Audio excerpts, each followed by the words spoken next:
Voice মেসেজে দিতে বাধ্য হলাম, কেননা প্রথমে এটা দেওয়া হয়নি। ওই শালবনী থেকে বেরিয়ে বজরঙ্গি হোটেলে স্থান নিয়েছি, বারাচট্টির, গয়া জেলার বারাচট্টিতে বাঁধাছাঁদা করে। সকালেই বেরিয়েছিলাম, বেরোনোর কথা ছিল আগেই বলেছি 5টায়, বেরিয়েছি 8টায়। বেরিয়েছি বেনারসের উদ্দেশ্যে, বেরোনোর কথা ছিল 5টায়, রেডি হতে বেজে গেল 8টা। এখন আমরা সাতনা বাসুনি মন্দিরের কাছে। সবার উপরে মানুষ সত্য, তাহার উপরে নাই। ছাতনা রোড ধরে জিটি রোডে যাব। ছাতনার মাছ বাজার, আশেপাশের পুকুর, যে পুকুরে মাছ আঁখা পড়েছিল নাকি বলে।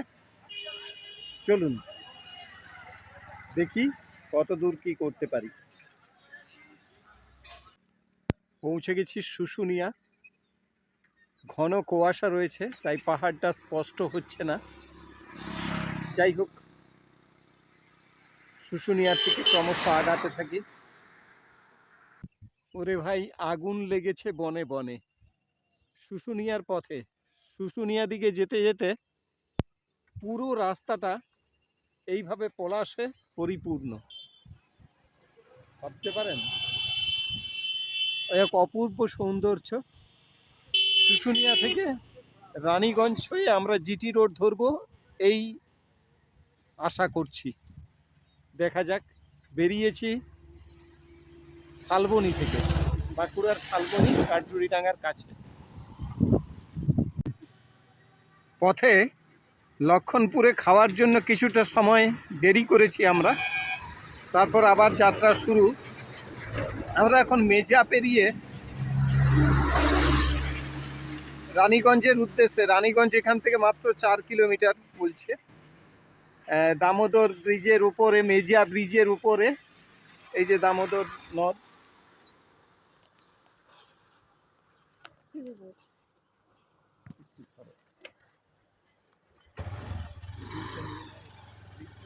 আমরা দামোদর নদ অতিক্রম করছি।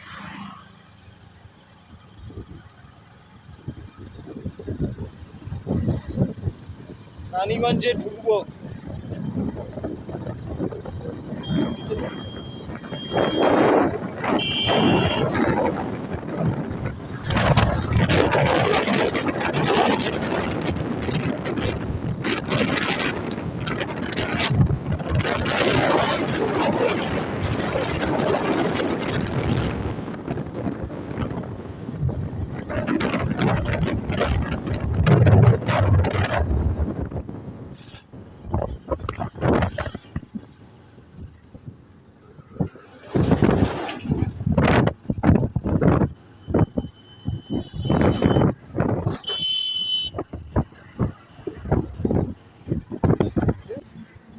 আমরা জাস্ট ধানবাদ পেরিয়েছি, জায়গাটার নাম জানি না, কিন্তু চারধার পলাশে ভর্তি।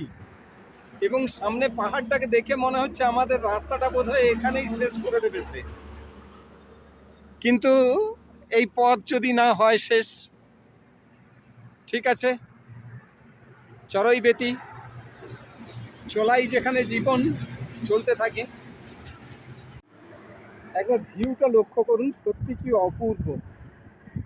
ভারতবর্ষে আমরা আসলে ইঁদুরের গর্তে থেকে থেকে বুঝতে পারি না সত্যি কতখানি হয়েছে। কি দারুণ।